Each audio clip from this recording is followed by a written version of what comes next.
भुवनेश्वर बुद्ध मंदिर में अनुष्ठित हो जाइए अंतर्जातीय महिला दिवस। विद्याधर बारिक मेमोरियल ट्रस्ट और पावर ऑफ प्लानेट मिलित उद्यम अंतर्जातीय महिला दिवस पालन कर प्राय 60 रु ऊर्ध्व कवि निजर कविता आवृत करते।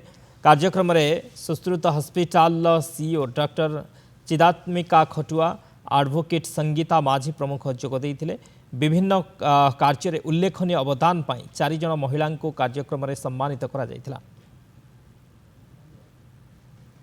नारी को जो अबला दुर्बला बोली कह जाए से तो किसी कही पारे ता कविता माध्यम ही बहुत किसी कही थाए, तार लेखनी माध्यम से कही थाए।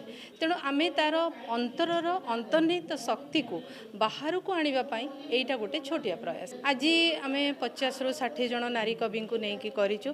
आ एते माने एते सुंदर कविता से माने कहिचंदी, माने प्रकृत रे नारी को जगार से कोठी छाड़ीनी तार निजर कर्तव्य बोध को सेटा आमे आज एठी पाइलु।